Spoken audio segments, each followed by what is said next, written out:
Vice President Sara Duterte's Chief of Staff Zuleika Lopez makes a surprise appearance at the Senate Thursday, July 9.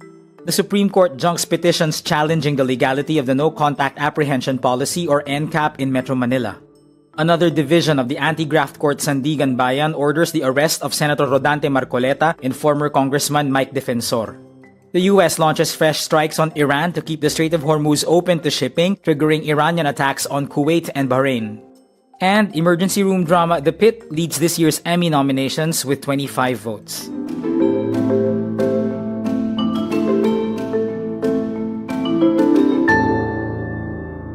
Vice President Sara Duterte's Chief of Staff Zuleika Lopez makes a surprise appearance at the Senate. This comes a day after the Senate Impeachment Court said it would subpoena her for Duterte's impeachment trial next week. But Lopez avoids reporters' questions about her possible appearance before the court as she heads to the Senate elevator to meet with Senate Secretary Renato Bantug Jr. Bantug says the meeting with Lopez was more about administrative matters and nothing about the case. Lopez continues to evade questions as she exits the building but delivers one line, "Good morning everyone, prepare for Typhoon Inday." This refers to Typhoon Inday, which is expected to trigger rain in parts of the country beginning that day, but also an indirect reference to the Vice President who is known as Inday Sara. House Prosecution Deputy Speaker Paulo Ortega responds, Maganda rin sila kasi usually pag bagyo wala sila. The Supreme Court junks petitions challenging the legality of the No Contact Apprehension Policy or NCAP in Metro Manila. The NCAP allows the MMDA and LGUs to spot traffic violators even remotely. It also seeks to ease traffic and reduce corruption by using digital cameras instead of traditional traffic enforcers.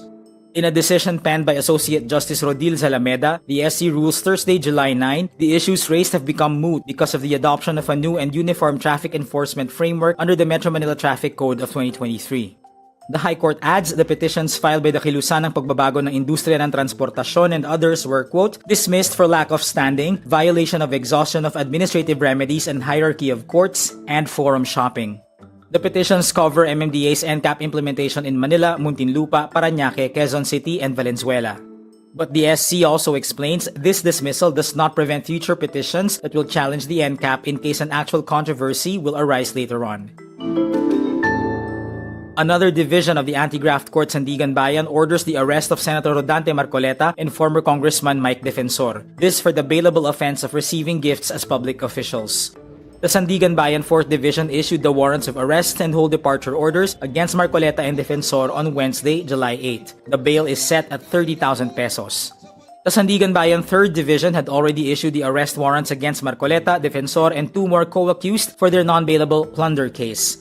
Defensor is already detained at the Quezon City Jail male dormitory along with 2 more co-accused. Meantime, Marcoleta remains in the custody of the Philippine National Police Criminal Investigation and Detection Group for medical examinations. The US launches fresh strikes on Iran to keep the Strait of Hormuz open to shipping, triggering Iranian attacks on Kuwait and Bahrain in the latest escalation to derail efforts to end the war. The US says their latest round of attacks are in response to Tuesday's assault on 3 cargo ships passing the strait.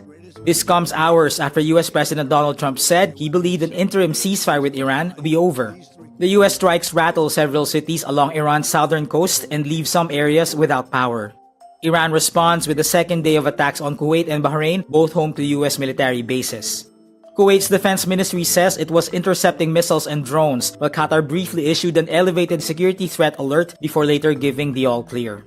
Iran's top negotiator, Mohammad Bakir Khalibaf, says the US has yet to learn that bullying and breaking its commitments no longer come without a cost. Let me be clear, if you strike, you will be struck back. The emergency room drama The Pitt leads this year's Emmy nominations with 25 votes. The final season of Hacks earns 24 nominations, a record-setting haul for a comedy in a single year.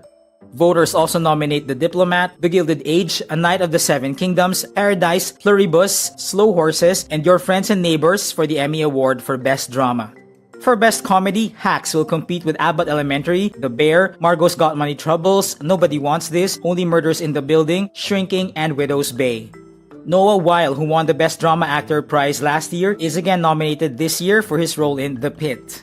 His rivals include Sterling K. Brown of Paradise and Gary Oldman of Slow Horses.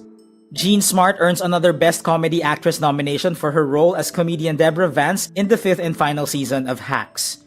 She will compete against Ayo Edebury of The Bear, Quinta Brunson of Abbott Elementary, and others. And that's today's wrap. I'm JC Gotinga. Thank you for watching. Click the link below for the full story. For more updates, download the wRap.